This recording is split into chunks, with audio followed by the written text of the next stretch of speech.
Nuestro querido pastor John Pérez, llegado desde Colombia ayer en la noche, ya listo para dar el mensaje de alegría, de esperanza, de invitación a Jesús. El pastor John Pérez viene desde el gran país de Colombia. Yo he estado allá y ha sido una bendición. Espero un día poder volver a Colombia porque he conocido personas muy lindas. El pastor John Pérez allá en Colombia trabaja como pastor en la misión o asociación surandina. Él tiene a su cargo el departamento de comunicación y también él conduce la iglesia del distrito, la iglesia central de Neiva. ¿Cuántos conocen Neiva? O he escuchado que son de Colombia. A ver, hay un grupo que conoce, que ya ha escuchado, ya quizás ha estado ahí. El pastor viene desde allá para impartir la palabra de Dios, compartir contigo amigo que está acompañándonos desde ahí de tu hogar o en el carro o donde quieras que te encuentre, que el mensaje de Jesús puede llegar a ti a través del pastor John Pérez. El pastor John Pérez es casado con la hermana Janet, que debe estar acompañando. Un saludo a ella y a sus 2 hijas, a su familia que se quedó allá, pero nos acompaña aquí a través de este live. Así que, hermanos, vamos a dar la bienvenida y ahora los minutos es para el pastor John Pérez. Pastor, que Dios lo bendiga. Pastor, muchas gracias. Muy buenas noches, mis hermanos. Buenas noches. Una feliz semana para todos. Que el Señor lo bendiga grandemente. Estamos orando para que esta semana sea una semana muy, muy especial. Hemos titulado esta semana Ven a Jesús. Y puede parecer Pastor, muchas gracias. Y puede parecer una frase un poco trillada, ¿no? Ven a Jesús. Sin embargo, es la invitación que Él nos hace. Venir a Él, o ir a Él mejor. Él dice, venid a mí y traigan todas sus cargas. Vengan tal cual están. Traigan todo para mí. Esa es la invitación, no hay otra. Ir a Él.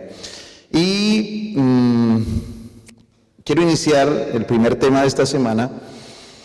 Yo le había mandado al pastor, le había enviado al pastor cada tema de esta semana, con el título, con el tema y el versículo donde iba a salir.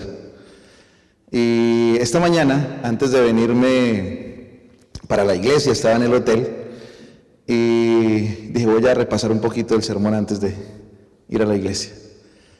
Y lo fui a abrir y pues la tecnología a veces nos juega pasadas. Nunca me había pasado en 10 años que utilizo iCloud de Apple y me borró todos los archivos.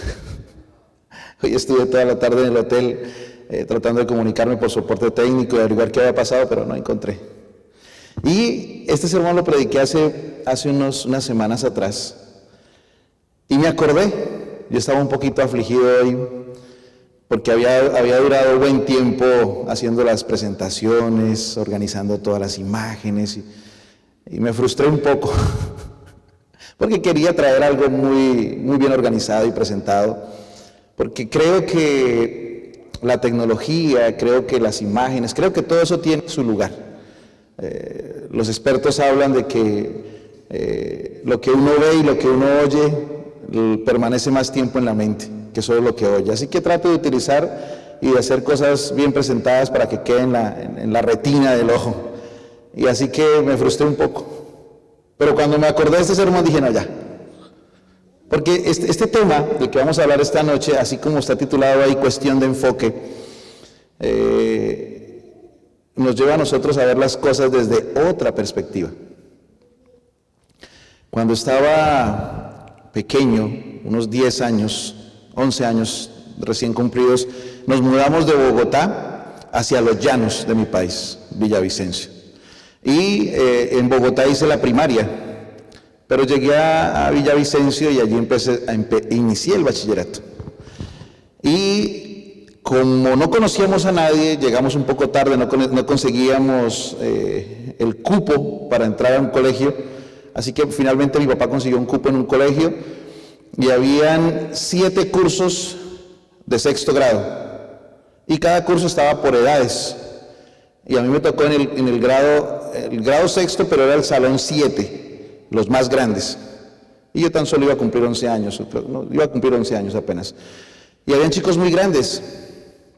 Y recuerdo que yo iba en bicicleta al colegio y llegaba temprano porque vivía lejos, así que llegaba temprano. Puse mi bicicleta, mi papá me había dado una guaya, una cadena, un candado para asegurarla. En nuestros países todavía toca ponerle seguridad, porque si no desaparece, bueno, no desaparece, cambia de dueño nomás. Entonces, tocaba poner el candado allí, y al rato llegó un chico más grande, y me reclamó porque yo había puesto mi bicicleta ahí, y yo le dije, pues, el profesor me dijo que la poner ahí.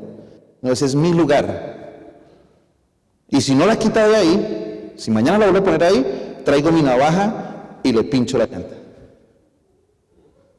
Me amenazó. Al otro día yo volví a llegar temprano y entonces ya la puse en otro lugar. Ahí había un árbol y daba sombra, entonces la puse en otro lugar y me dice un compañero, ¿y por qué la pones en el sol? Póngala en la sombra. Yo dije, no, porque fulanito, se llamaba Javier el chico, Javier me dijo que me la iba a pinchar. ¿Y qué? Déjala ahí, antes se estrena. Si él le pincha la llanta, pues tiene que estrenar llanta, tiene que comprar llanta nueva. Hasta hoy día, esa forma de pensar diferente me acompaña. Porque a mí cuando se me daña un computador, se me pierde un teléfono, me pasa alguna cosa, yo digo amén, porque voy a estrenar. Sí. Nosotros podemos ver todas las cosas desde diferentes ángulos, desde diferentes perspectivas. Entonces, cuando estaba hoy, no he empezado el sermón todavía, apenas estoy contando por qué voy a predicar ese sermón. Entonces, cuando estaba hoy pensando en eso, yo dije, bueno, tal vez el Señor no quería que predicara lo que ya tenía organizado y quería que predicara otra cosa. Cambio de enfoque. Y voy a predicar sobre cuestión de enfoque, por esa razón. Allí donde están, quiero que cierren sus ojos y vamos a pedirle al Señor que nos acompañe esta noche. Y los que están allí en su hogar a través de YouTube, acompáñenos a orar. Padre Santo que estás en los cielos, Señor, muchas gracias por la oportunidad que nos otorgas de poder estudiar tu palabra. Te pedimos, Señor, que nos acompañes, que tu promesa se cumpla entre nosotros, y no solo los que estamos aquí en esta hermosa iglesia, sino los que están allá viéndonos en vivo o en diferido. Que tu Espíritu Santo nos conduzca y podamos, Señor, salir de este lugar en esta noche enfocados en lo que vale la pena. En el nombre de Jesús. Amén. Amén. Hay un texto en la Biblia que nos enseña a nosotros a mantener enfocados. Deuteronomios, el capítulo 5, el versículo 32 dice que no debemos irnos ni qué, ni a la derecha ni a la izquierda. Mira lo que dice el texto. Dice esta versión, es la versión Reina Valera actualizada, o creo que es la contemporánea si no estoy mal. Asegúrense pues de hacer lo que el Señor su Dios les ha ordenado. No se aparten ni a la derecha ni a la izquierda. No sé si recuerdan que cuando Moisés muere, después de haber sido el caudillo, el líder por 40 años, el Señor le dice a Josué, tú vas a continuar el legado de Moisés. Y entonces Moisés primero estaba afligido porque Moisés era su mentor. Moisés era su padre espiritual, fue su padre espiritual durante 40 años. Y ahora entonces él tenía que sucederlo, tenía que ponerse en los zapatos de Moisés. Y para esa época Moisés era un líder muy querido, era un líder que era imprescindible a los ojos del pueblo de Dios, del pueblo de Israel. Y ahora él tenía que ponerse en los zapatos de Moisés. Así que se sintió un poco abrumado, además de estar triste por la pérdida de su mentor, estaba un poco angustiado porque ahora él tenía que tomar esa posición.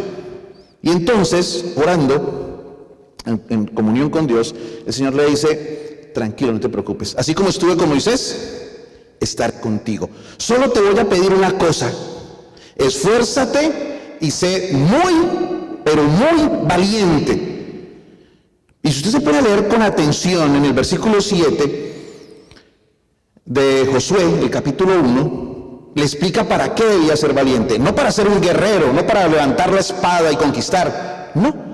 Solo le dice, solamente esfuérzate y sé muy valiente para cumplir la ley que mi siervo Moisés te entregó. No te apartes ni a derecha ni a izquierda. Es cuestión de enfocarnos. Es cuestión de enfocarte, le dijo. Si tú mantienes enfocadito en lo que yo te estoy pidiendo, entonces todo lo que hagas prosperará. Cuando el Señor nos pide a nosotros que le obedezcamos, no es para someternos, no es para subyugarnos. Cuando uno está en la casa y es adolescente, uno no espera sino la hora que lleguen los 18, los 19, los 20 para irse de la casa. ¿Sí o no? Porque no queremos que nadie nos diga qué hacer. No queremos que nadie nos diga a qué horas levantarnos, a qué horas acostarnos, qué podemos comer, qué no podemos comer, qué podemos ver, qué no podemos ver, con quién podemos salir. No queremos que nadie nos diga nada, así somos los seres humanos.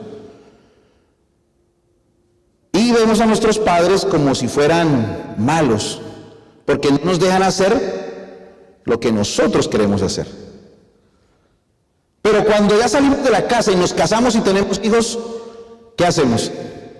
Lo mismo que hacían nuestros padres, porque entendemos que lo que estaban haciendo nuestros padres era ¿qué? Cuidarnos. Cambiamos el enfoque. Y cuando el Señor nos dejó a nosotros ciertas directrices y sobre todo los principios que están en los 10 mandamientos, lo único que quería era mantenernos enfocados, que no perdiéramos el enfoque, que no perdiéramos la razón por la cual entregamos nuestra vida a Él. Esa es la función de los 10 mandamientos, mantenernos enfocados. Pero esta semana vamos a hablar un poquitico más a profundidad de eso. Ahora miren, hay unos datos interesantes que me llaman la atención. Los bits son las medidas, las unidades mínimas en el procesamiento digital. Según los expertos, nuestro cerebro puede recibir o recibe más o menos 11 millones de bits por segundo. Por segundo, 11 millones de bits. Lo que vemos, lo que oímos, lo que sentimos, 11 millones de bits por segundo. Pero solo puede procesar nuestro cerebro 40. Solo 40 tiene la capacidad de procesar. Tú escoges cuáles de esos 11 millones, cuáles 40 bits te vas a enfocar. De todo lo que hay alrededor de esos 11 millones, tú escoges en cuáles 40 te vas a enfocar, cuáles 40 vas a procesar y cómo los vas a procesar. Resulta que nosotros, cuando llega la información, no solamente la procesamos, sino que además de eso, la filtramos. Y filtramos la información de acuerdo a nuestro temperamento, de acuerdo a nuestra experiencia. Un hombre de 60 años no filtra la información como un niño de 10 años. Digamos que un hombre de 60 y un niño de 10 años salen por esa puerta a esta hora.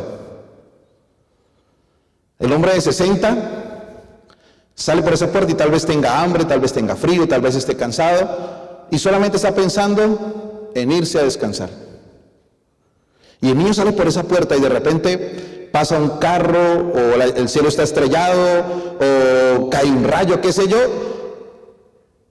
¿Qué sensación y cómo filtra cada uno de los dos la información? De una manera muy diferente. Y de acuerdo a las circunstancias y las cosas que pasan por nuestra vida, por ejemplo, cuando una persona es engañada, ya sea un hombre o una mujer, desconfía del otro género desde ahí en adelante. Y va a ver siempre al otro género, a cualquier persona que se acerque, lo va a ver como un posible traidor.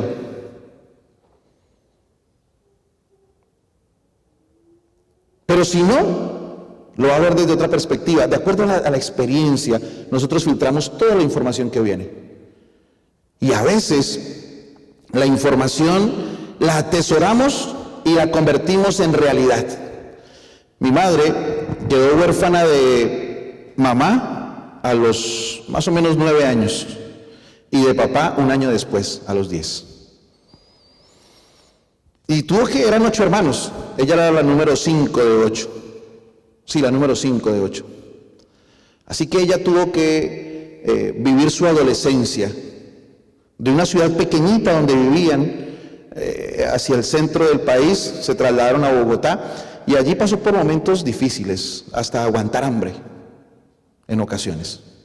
Y cerca a la casa que mi abuelo había dejado, una casa en un lugar casi a las afueras de Bogotá, en un lugar casi rural, una señora que se llamaba Margot, una anciana, le enseñó a mi madre que había una mujer en el cielo llamada la Virgen María, que podía cuidarla, protegerla, y hasta le regaló una estatua de este tamaño.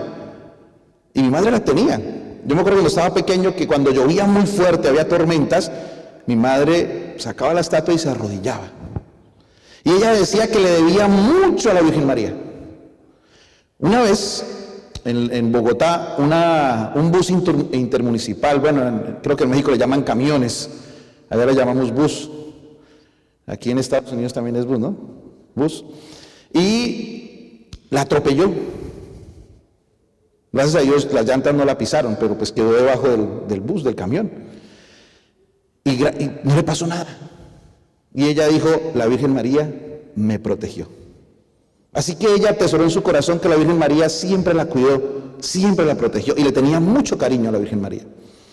Cuando el Evangelio llegó a nuestra vida y empezaron a llegar a veces predicadores a nuestra casa, mi madre preguntaba siempre, ¿pero ustedes creen en la Virgen María? Y los predicadores decían, no, eso es idolatría. Y ella los rechazaba. Cuando llegó un hermano adventista a la casa, ella le preguntó, bueno, hermano Rubén, ¿pero ustedes creen en la Virgen María? Y el hermano Rubén, muy inteligente, le dijo, claro que sí. Ojalá todas las mujeres fueran como la Virgen María, ¿no es que fue la madre de Jesús? Eso fue para ella música a sus oídos. Y empezó a estudiar la Biblia, y a estudiar. Y de tanto estudiar, se dio cuenta que la Virgen María fue una mujer santa, pero que murió. Y que como Juan, como Pedro, como Pablo, están también descansando, durmiendo, esperando que Jesús venga por segunda vez para resucitar y encontrarse con Él. Y eso fue un choque para su corazón. Le dolió, yo vi lágrimas en los ojos de mi madre cuando descubrió esa verdad. Porque toda la vida tuvo atesorado eso allí.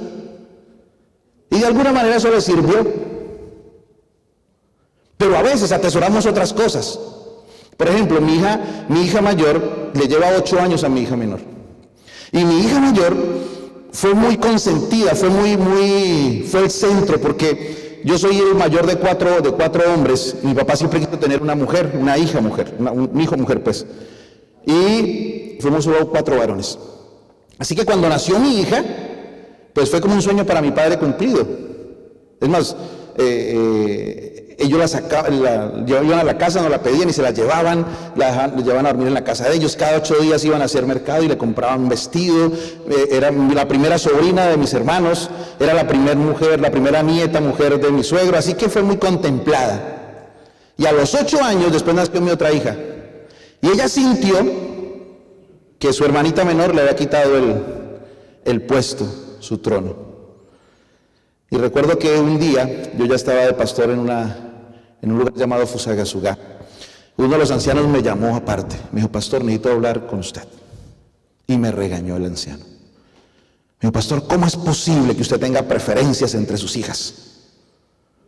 Y yo, ¿y por qué dice eso, hermano? Y me dice, porque su hija fue a mi casa a almorzar esta semana. Y estábamos en el almuerzo y nos dijo a todos que ustedes ya no la querían a ella, que querían solo a la niña menor. Y yo le dije, no es así, hermano, no es así. Yo amo a mis hijas, daría mi vida por cualquiera de las dos. Pero mi hija guardó eso en su corazón por muchos años. Eso la hizo ser rebelde. Eso la hizo que tuviéramos problemas serios en la casa. Yo creo y espero que ahora que tiene 25 ya haya superado esa situación, pero eso le hizo ganarse algunos correazos, eso le hizo ganarse algunos castigos, algunas prohibiciones para ir a jugar, para salir, porque se convirtió en una niña rebelde, porque ella había atesorado en su corazón que sus padres no la amaban. A veces nos hacemos realidades en el corazón, aquí en nuestra mente, que nos hacen daño. Y nos enfocamos en eso. A veces pensamos, es que soy muy feo, es que nadie me quiere, es que no valgo mucho, es que soy invisible, es que los demás me tienen rabia, es que yo le caigo mal a la gente. A veces nos creemos eso, nos creemos nosotros mismos esas cosas.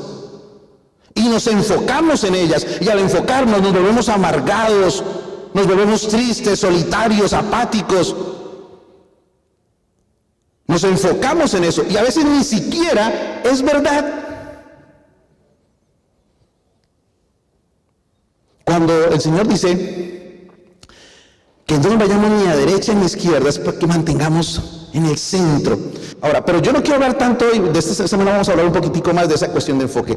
Yo quiero que nos enfoquemos en la realidad que estamos viviendo hoy día. Ya los medios casi no hablan de las muertes del COVID, ¿verdad? Pero si ustedes van en este momento a las estadísticas, voy a abrir aquí las estadísticas, mire. Aquí están las estadísticas desde que empezó el COVID. Y aquí hay unos picos altos, por ejemplo, mire. El 22 de enero murieron en un solo día 13.870 personas. Luego, el 1 de mayo de este año murieron 13.316 en un día. Estoy hablando de un día. Este año, el 22 de agosto murieron 10.445 personas en un día por COVID. Y por ejemplo, hoy murieron 8.474 personas por COVID. Esta pandemia no ha terminado. Esto no ha terminado todavía. Y de pronto pues ya nos hemos relajado un poco más nosotros porque de alguna manera ya los medios no hablan tanto. Pero eso es una realidad todavía. Y hay personas que la están pasando muy mal en ciertos países. Ustedes viven en un país muy privilegiado, porque es un país muy poderoso, con muchos recursos. Esta es la hora que yo no me he puesto la vacuna todavía. Porque tuve COVID en julio, me tocaba esperar 3 meses y llegó en octubre. Así que dije, no, cuando vaya a Estados Unidos lo voy a hacer. No, tengo que buscar un lugar pronto para que, como voy a estar un mes, poderme poner antes de irme. Porque en mi país toca esperar 3 meses. Porque no hay. Y ya los 3 meses no sirve. Debe ser 30 días. Así que hay personas que la están pasando muy mal en ciertos países. Y tal vez nosotros no veamos las noticias de esos países, en África, en la India. Ahora, tal vez nosotros estemos pasando por otras situaciones difíciles. Y lo que yo quiero es que nosotros nos enfoquemos en lo que debemos enfocarnos en medio de las situaciones difíciles. El Dalai Lama es un líder religioso, un líder de la India. Estos días, unos días atrás, casi 2 años atrás, le hicieron una entrevista y estaban hablando del egoísmo. Y me llamó la atención que él habla de los egoístas inteligentes y de los egoístas estúpidos. Y eso me llamó la atención. Digo, a ver qué es lo que está diciendo este hombre. Él dice lo siguiente, él dice, hay personas que son egoístas y tratando de buscar el beneficio para ellos, lo que hacen es daño.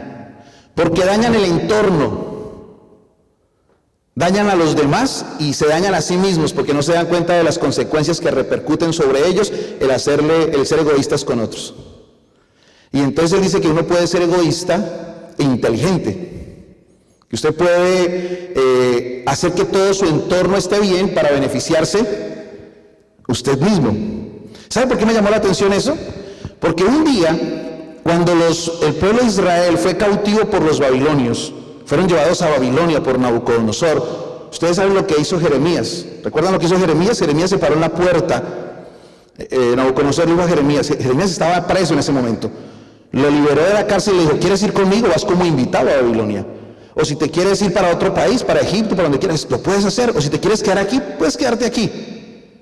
Jeremías decidió quedarse para apoyar a su pueblo. Y cuando iban saliendo para la cautividad, él le dijo a todos los que iban cautivos, les dijo, señores, oren por la ciudad a donde van. Oren por la paz de esa ciudad. Porque si ustedes oran por la paz de esa ciudad y esa ciudad tiene paz, la paz de ellos será la paz de ustedes. El entorno. Y la Biblia dice esto porque dice, definitivamente la naturaleza humana es egoísta. Somos egoístas.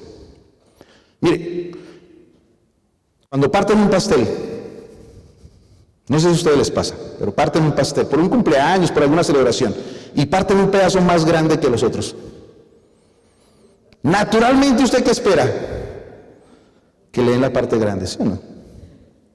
Y de repente se la dan a otro. Yo me pongo a mirar a la gente y a los demás se les va a mirar en el pedazo grande.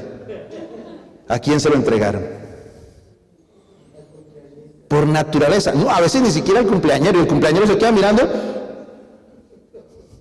Eso se lo vi en estos días, por eso me acordé. Somos egoístas por naturaleza. Pero, dice él, pues por lo menos seamos egoístas, pero seamos inteligentes. Entendamos que a veces el ser egoístas, tratando de buscar el beneficio, lo que nos hace es más perjuicio a nosotros.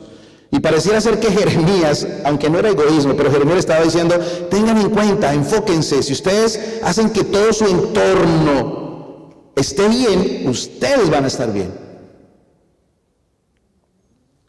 Cuestión de enfoque. Pero miren, vamos a avanzar un poquitico más. En Marcos 10:38 Jesús dijo, ustedes no saben lo que piden. ¿Acaso pueden beber el mismo vaso del que yo bebo o ser bautizados con el mismo bautismo que voy a recibir? Ustedes recuerdan que la madre de los hijos de Zebedeo fue y le dijo a Jesús, Señor, yo quiero pedirte un favor. Cuando tú instaures tu reino, quiero que mis hijos, uno se siente a la derecha de tu trono y el otro a la izquierda. Y los demás discípulos se enojaron, porque ellos también querían estar ahí. El enojo no era porque, estos sí son egoístas, no, porque ellos querían, también eran egoístas y también querían estar ahí. Ese era el problema. Entonces Jesús les dice a ellos, bueno, ustedes no saben ni lo que están pidiendo. ¿Acaso ustedes pueden beber la copa que yo voy a beber? ¿Saben qué respondieron ellos? Sí. Sí, nosotros podemos beberla. No sabían ni qué estaban diciendo. ¿En qué nos enfocamos? ¿Qué le pedimos a Dios? ¿Qué es lo que nosotros le pedimos a Dios? ¿Qué queremos que Dios nos dé? A veces no sabemos ni lo que le pedimos a Dios. Si lo supiéramos, no lo pediríamos. Si supiéramos, no lo pediríamos. Porque a veces pedimos cosas y esas cosas que pedimos pueden hacernos más daño que bien. Así nos parezca a nosotros que no. El otro día me llamó una hermana y me dice, pastor, yo duré 5 años en ese distrito como pastor y ella todo el tiempo me decía, pastor, ore por mi hijo, cada vez que me veía, yo le veía, hermana Anita, ¿cómo está? Bien, pastor, ¿está orando por mi hijo? Ore por mi hijo. Entonces un día me contó la historia, me dijo, pastor, mi hijo estuvo en esta iglesia, él fue aventurero, conquistador y hasta guía mayor, pero luego se retiró hace 20 y tanto de años. Ya es un hombre, ya tiene nietos. Y yo oro todos los días para que mi hijo regrese a los pies del Señor. Y yo le dije, ok, hermana, está bien, vamos a orar. Vino una semana de oración de rodeamiento para la iglesia. Todos íbamos a pedir milagros. Solo era una semana para pedir milagros. Y el milagro de ella era que su hijo volviera al Señor. Después, un mes después, viene y me dice, pastor, estoy feliz y estoy triste. Y le digo, ¿por qué, hermana Anita? Y me dice, porque mi hijo ayer aceptó al Señor. Amén. ¿Y por qué está triste? Pastor, está en el hospital, tiene cáncer. Ayer un pastor en Bogotá fue y lo ungió y él aceptó al Señor Jesús. Pero los médicos me dicen que ya hizo metástasis, que ya no hay nada que hacer. Entonces yo me quedé mirándola. Hermana, ¿cuál era su petición durante los últimos 20 y tantos años? Ya volvió. Pastor, pero se me va a morir. Y yo le dije, ¿y qué? Se enojó conmigo. Pastor, ¿cómo así? ¿Qué? Yo no quiero que se muera. Pero hermana, igual se va a morir. Ya entregó su vida a Jesús. ¿Qué más importante? ¿Que esté vivo otros 20 años en esta tierra o que esté vivo por la eternidad? Y se enojó conmigo. Así que yo lo que sentí que había sido como muy fuerte con ella. Entonces un día le dije, vamos a visitarlo. Y nos fuimos hasta Bogotá. Como a 2 horas de camino fuimos a Bogotá al hospital. Entramos ahí y él me dice, ya el dolor era tan fuerte, era un cáncer en el estómago, era tan fuerte que él ya no soportaba los dolores, ni la morfina que le aplicaban le hacía. Y me dice, pastor, ore para que yo me vaya a descansar. Yo le entregué mi vida a Dios. Mis hijos aún están pequeños, pero ya pueden subsistir con mi esposa. Así que ore. Ella me decía que no. Yo le cogí la mano y oré para que el Señor lo llevara a descansar. A la mañana siguiente falleció. Y la hermana se enojó conmigo. Yo le dije, hermano, usted estaba pidiendo algo, el Señor se lo concedió. Y se lo concedió doble porque se aseguró para siempre la eternidad. Cuestión de enfoque.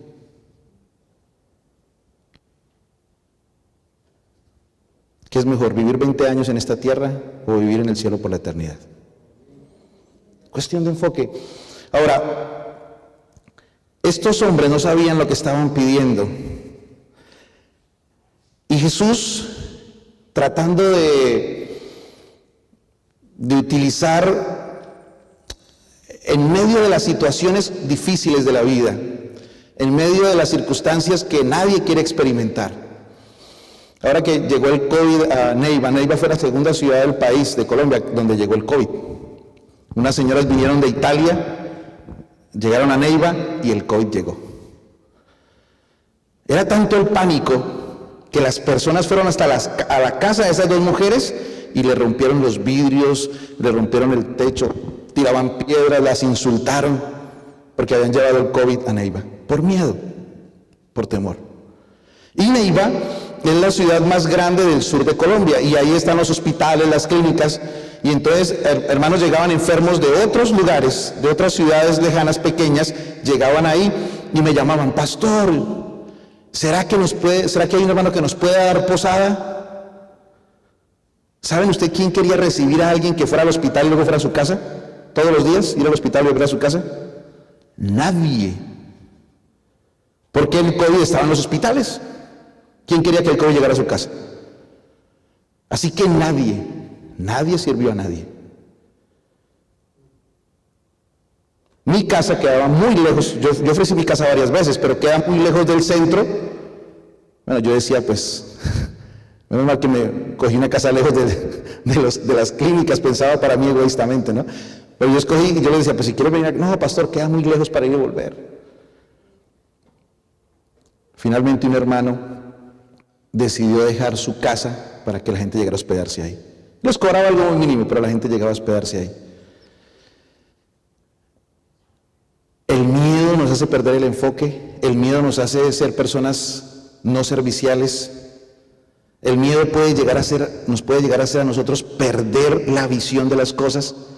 En medio de la pandemia, un joven de nuestra iglesia, voy a decir el nombre porque esto lo he hablado con él y estamos tratando de apoyarlo, él se llama George Hernández.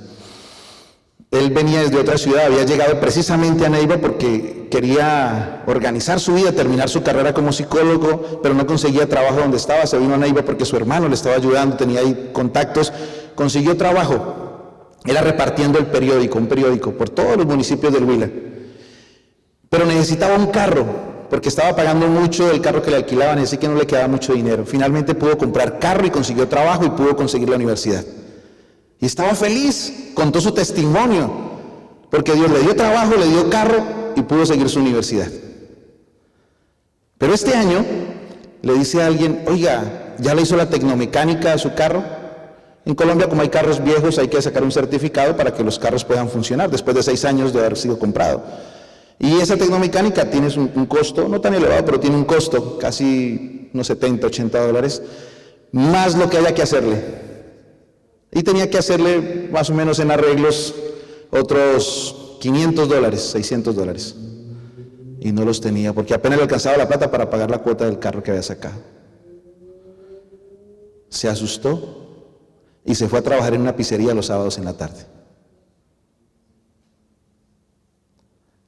Yo le decía, George, ¿cómo vas a convertir una bendición que Dios te dio, que es el carrito para trabajar, ahora en una maldición para ti mismo? A los 2 meses le dio apendicitis y lo tuvieron que hospitalizar. Y allá tuvo que pagar también. Quedó con la deuda del hospital, con la deuda del carro. Luego fue a arreglar el carro, lo pudo pasar por la revisión, pero tiene otro daño que tampoco lo han encontrado y ahí ahora está súper endeudado por todo lado. Si nosotros nos descuidamos y descuidamos las cosas primarias de nuestra vida, podemos perder el rumbo. Yo conozco muchos compañeros míos que se han venido desde Colombia buscando ser pastores aquí. Dios los llamó, ellos aceptaron el llamado, fueron a la universidad, estudiaron 4 años, bueno, a algunos les tocó 5 años, con sacrificio, con esfuerzo para ser un pastor allá, y luego el sueño americano los atrapó y se vinieron para acá. Y algunos están haciendo otra cosa, cualquier cosa menos que el ministerio que Dios les llamó. Enfoque. El enfoque, ¿para qué nos llamó Dios? ¿Por qué estamos acá? ¿Cuál es la razón? El Señor le dice a Timoteo, a través de Pablo, le dice, Timoteo, vas a tener cosas difíciles, vas a pasar momentos duros, pero tú, sé que, sobrio. Mantente enfocado, mantén la calma, no dejes que la emoción, que el miedo, que la angustia, que la premura te quite la paz. Tú mantente calmado, sobrio. Para poder estar enfocado debemos estar calmados, no podemos dejar que el pánico y las emociones embarguen nuestra mente, porque cuando uno está así toma decisiones locas que después pesan en la vida. Pero tú sé sobrio en todo, soporta las aflicciones, enfócate en tu tarea, haz la obra de evangelista, cumple tu ministerio. Cuando uno está enfocado en algo y lo tiene claro, no le pone cuidado a las otras cosas. No le pone cuidado. Porque sabe lo que quiere hacer, sabe para dónde va. Tiene las cosas claras. Y a veces incluso los obstáculos en el camino lo que nos hace es ser más fuertes. Lo que hace es que ese momento difícil nos produce algo más grande. Miren lo que dice Pablo en 2 Corintios, estos versos me encantan, del versículo 16 al 18, dice, por lo tanto, dice Pablo, no nos desanimamos. Y aunque por fuera nos vamos desgastando, vamos haciendo viejos, nos va empezando a doler la espalda, la cintura. Ayer me sentí más viejo. Salí de donde me estaba quedando en Bogotá a las 5 de la mañana para llegar a las 6 al aeropuerto y de ahí hasta que me volví otra vez a acostar a la medianoche. Estaba muerto. Yo decía, no, hablaba con mi esposa esta mañana y no, ya estoy viejo, ya.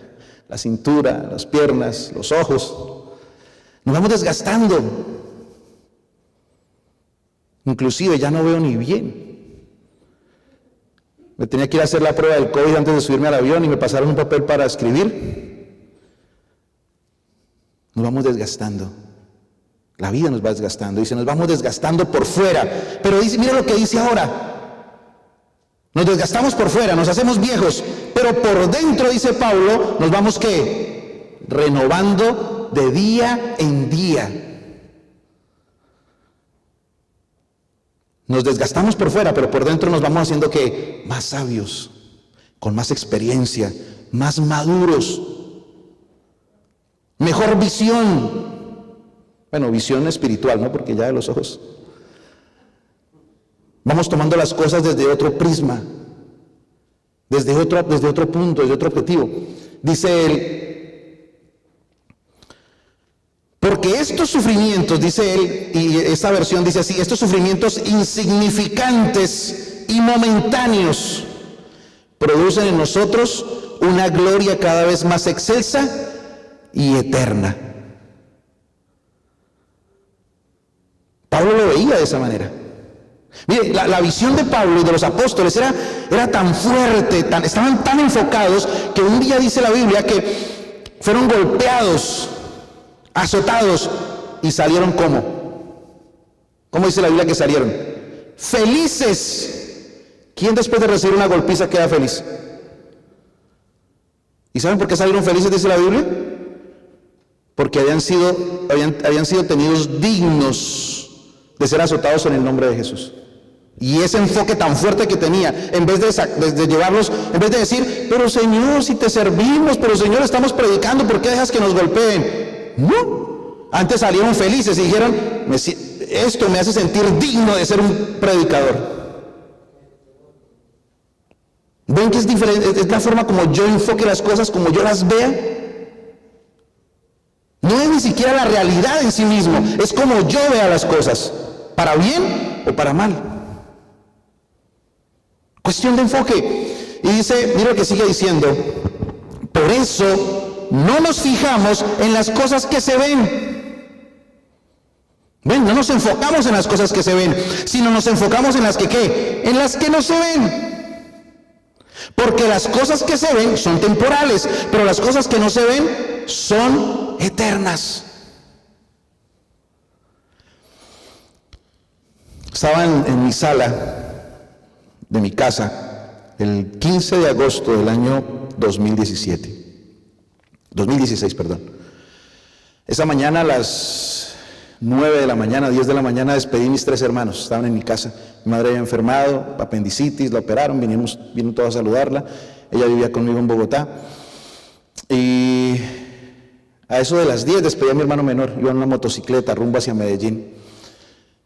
Bajé del tercer piso que vivía, le di un abrazo, le di un beso en la mejilla, le dije que lo quería mucho y me salí a la calle y vi cuando su moto se fue, se despidió.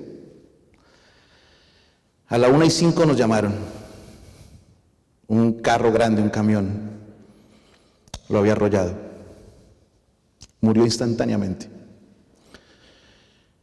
Y mi madre recibió la llamada. La que llamó fue muy prudente, era una enfermera, y le dijo, señor, ¿usted conoce a Felipe Pérez? Y ella dijo, sí, es mi hijo. ¿Por qué? ¿Qué pasó? Él acaba de tener un accidente. ¿Y cómo está él? Le dijo, señora, él está delicado, pero no le dijo que estaba muerto. Así que mi mamá se trastornó, gritó, me llamó, yo cogí el teléfono, mi mamá me estaba mirando, yo estaba hablando con la señora, y ella me decía, no tiene signos vitales. Y yo decía, sí señora, no, yo no podía decir nada, solamente sí señora, no señora. Y mi mamá me miraba, yo miraba a mi mamá, hablaba con la señora. ¿Entiende lo que le estoy diciendo? Me decía, yo le dije, sí, aquí tengo a mi mamá enfrente. Ah, ya, entiendo, me decía ella. Yo le dije, ya la llamo un momentico. Mi madre entró en pánico, tuvo un shock, como que se fue a desmayar, como un derrame cerebral, ella sufrió el corazón, así que rápido la llevé al cuarto, oré con ella, vinieron los paramédicos, vino una ambulancia. Mientras estaban los paramédicos, volví a llamar a la señora otra vez. Y mi mamá escuchó que estaba hablando con la señora y se paró y se vino otra vez. Y entonces yo le decía, ¿para dónde lo llevan? No, entonces estábamos ahí cuando llegó una ambulancia. Y los que estaban ahí, mire, habla aquí con el señor, un hermano del señor que está ahí. No, ¿para qué? Ya, espere que vengan los de la fiscalía para que hagan el levantamiento del cuerpo. Ella me dijo, ¿escuchó? Yo le dije, sí. Pero yo no podía decir nada. Tenía que guardarme todas mis emociones y todo porque mi mamá me estaba viendo enfrente. Así que yo salí. Supuestamente iba corriendo para ver a qué hospital lo llevaban con mi esposa. Y cuando ya salí de la casa pude como explotar, sacar todo lo que tenía guardado. Inmediatamente, antes de hacerme la pregunta o antes de orar, vino a mi imagen un momento que habíamos tenido mis 3 hermanos y yo con mi mamá. Ella nos hizo arrodillar alrededor de la cama de ella. Hicimos culto esa mañana, nos arrollamos, mi hermano el menor con el segundo no se hablaban, así que los hizo reconciliar, se pidieron perdón, lloraron, nos abrazamos, oramos, cada uno hizo su oración, se arrepintió, le pidió perdón al Señor y se fue y unas horas después estaba muerto. Pero la imagen que a mí me vino inmediatamente es, él estaba en paz con Dios. Y me enfoqué en eso. La segunda cosa que me enfoqué fue en cuidar a mi mamá. Así que llamé a todas mis tías, llamé a mi mejor amigo que es un pastor, llamé a un médico, amigo de la familia, llamé a todo el mundo. Y cuando estaba todo el mundo en mi casa, llamé a mi mamá desde donde estaba a las 10 de la noche y le dije, Felipe está muerto. Y ahí todo el mundo le dieron una pasta para la presión arterial, la cuidaron, todos estuvieron pendientes. ¿En qué nos enfocamos cuando vienen cosas difíciles de la vida? ¿En qué? ¿En qué nos enfocamos? Lo único que yo pensé es: mi hermano murió, esa es la verdad, pero lo voy a volver a ver. Cuando Jesús venga, Él va a resucitar. Y yo voy a poder otra vez volver a abrazarlo, darle un beso en la mejilla y decirle que lo quiero mucho. En eso me enfoqué. Y yo estuve tranquilo, en paz. La gente se me acercaba en la funeraria y me decía: pastor, pero llore, desahógese, porque si no se va a enfermar, si no... Está muy tranquilo. Pero estoy tranquilo. Voy a volver a ver a mi hermano. Esa es la promesa que nosotros tenemos. Esa es la esperanza que nosotros tenemos. ¿Qué pasa si un día llega una desgracia a tu vida? Si tu hijo enferma, si tu hijo fallece, si tu esposa se va, si vamos al médico y nos dice tiene cáncer. ¿Cuál es nuestro enfoque? ¿Hacia dónde dirigimos nuestra vista? Pablo dice que dirijamos nuestra vista en las cosas que no se ven. ¿Cuáles son las cosas que no se ven? La vida eterna no se ve, se vive. Cosas que ojo no vio, ni oído oyó, son las que Dios tiene preparadas para nosotros. En esas debemos enfocarnos. Pero alguien me decía el otro día: ¿pero no es eso muy estúpido? Me decía alguien, ¿pero por qué dices eso? Porque si no lo has visto. Exactamente por eso. Porque es por fe. Tú y yo estamos aquí sentados esta noche y vinimos aquí porque tenemos fe. Porque creemos en Dios. Jesús dijo: al Padre nadie lo ha visto, solo yo lo he visto, y solo yo lo puedo dar a conocer. Por eso Jesús se hizo hombre, decíamos esta mañana. Miren lo que dice el Camino a Cristo, y con eso terminamos esta noche. Dice el capítulo 13 del Camino a Cristo: si recordamos siempre las acciones egoístas e injustas de otros, encontraremos que es imposible amarlos como Cristo nos amó. O sea, si nos enfocamos en las cosas malas de las personas. Todas las personas tienen cosas buenas y tienen cosas no tan buenas. Todos, sin excepción. Yo estoy tratando de identificar las del pastor Monteiro porque me parece una gran persona. Hay personas que yo digo: ¿cuál será su defecto? O el hermano Jefferson Daniels, yo lo poquito que lo conozco no le he encontrado todavía su defecto. Hay personas que son muy amables, muy cordiales, pero todos tenemos cosas buenas y no tan buenas.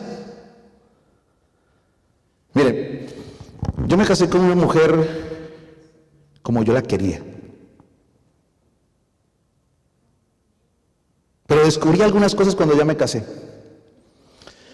Hasta hoy día, si yo salgo de mi casa a las 5 de la mañana y mi mamá se levanta y me hace desayuno a esa hora. O por lo menos para que me lo lleve. Y si ella sabe que tengo que madrugar, ella va a despertarme, me despierta 1 hora antes, que es lo peor. Van a ser las 4, mamá, es a las 5. Mi esposa no. Si yo me quiero despedir, yo salgo a las 5 de la mañana, me quiero despedir, tengo que ir hasta la cama, despertarle y decirle: mi amor, me voy. Bueno, que le vaya bien, sígame. Desatenta como ninguna otra mujer.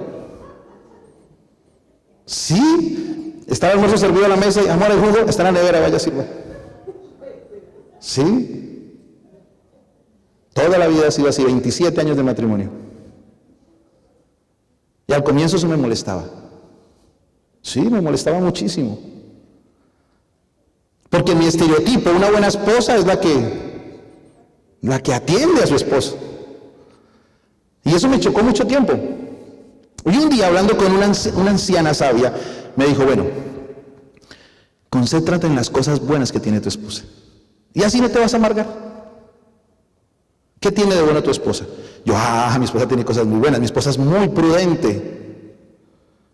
Jamás en 18 años de ministerio he tenido un solo problema, ni siquiera pequeñito, en ninguna de mis iglesias por causa de mi esposa.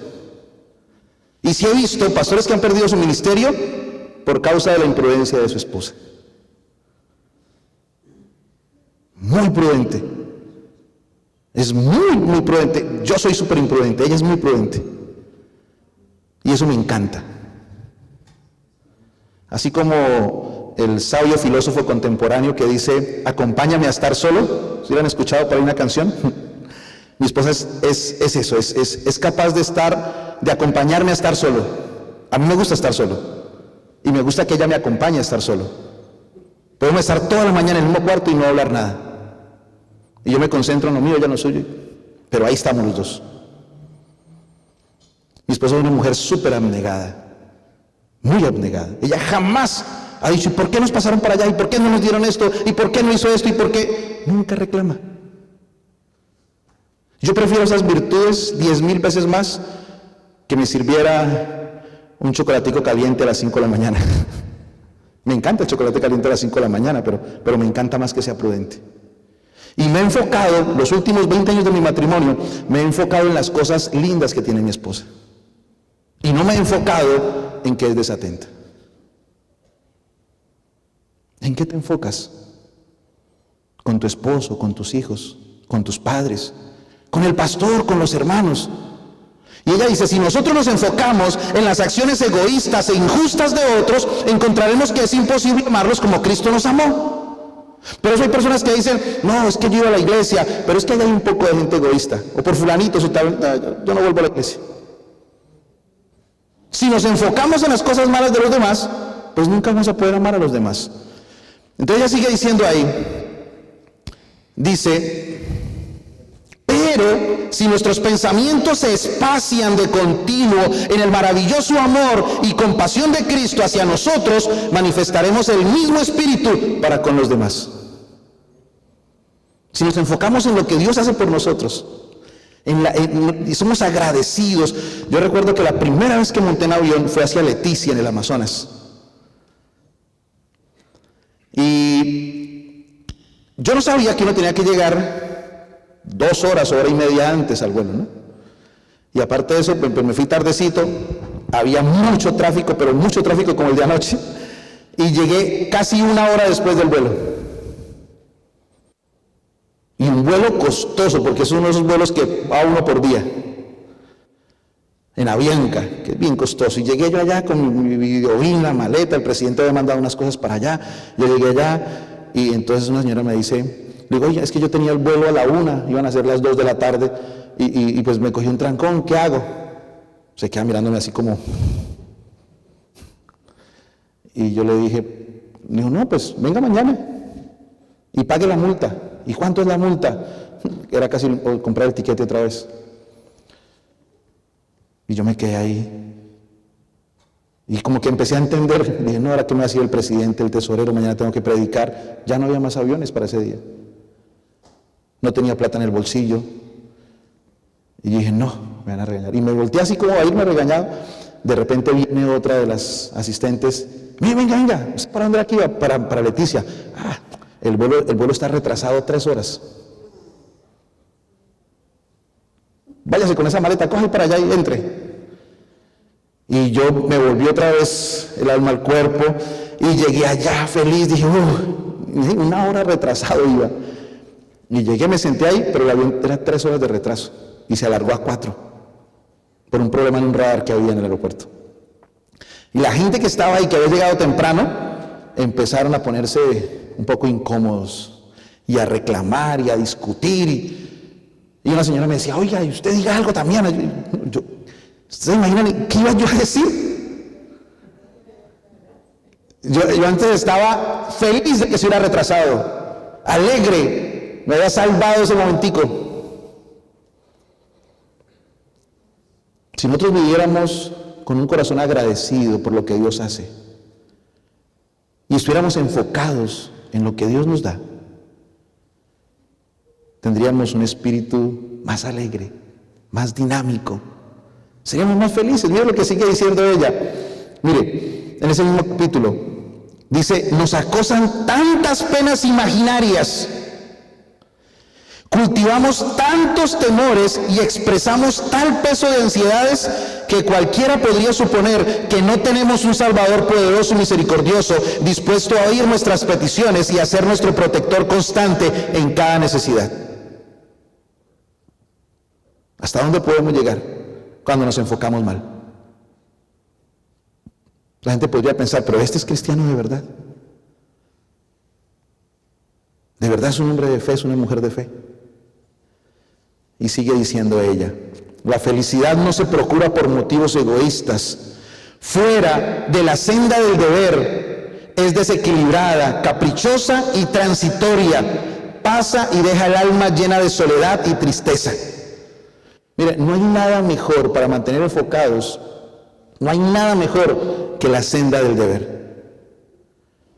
Cuando usted se preocupa por servir a otros, cuando usted se preocupa por hacer la obra que Dios le encomendó, cuando usted se preocupa por estar enfocado en lo que Dios le pidió que haga, así pasen momentos amargos, no los va a notar ni siquiera muchas veces. Y sigue diciendo ella ahí, pero en el servicio de Dios hay gozo y satisfacción. Dios no abandona al cristiano en caminos inciertos, no le deja librado a pesares vanos y contratiempos. Aunque no tengamos los placeres de esta vida, podemos gozarnos a la esperanza de la vida venidera. Esa es la esperanza que nos mueve. Eso es lo que nos hace ser felices. Eso es lo que nos da la fuerza para continuar. Esta noche no sé a quién le esté predicando que necesite oír estas palabras. No sé si tal vez esté aquí en este salón o esté por YouTube, no sé.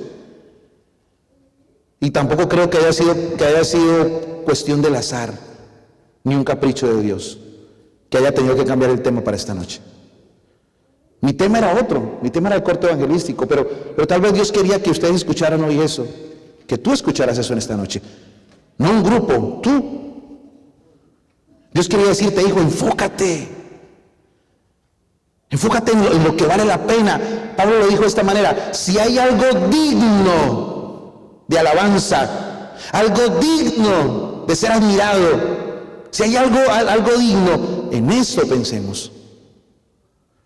Enfoquemos nuestra vida en las promesas de Dios, enfoquemos nuestra vida en lo que Dios hace y hará por nosotros, enfoquemos nuestra vida en las mansiones eternas, enfoquemos nuestra vida en su pronto regreso, porque vendrá y no tardará. Y vendrá a darnos vida sin par, mis apreciados. Enfoquemos nuestra vida en las manos del Señor. ¿Les gustaría esta noche que hiciéramos una oración pidiéndole al Señor que nos ayude a enfocarnos en lo que conviene?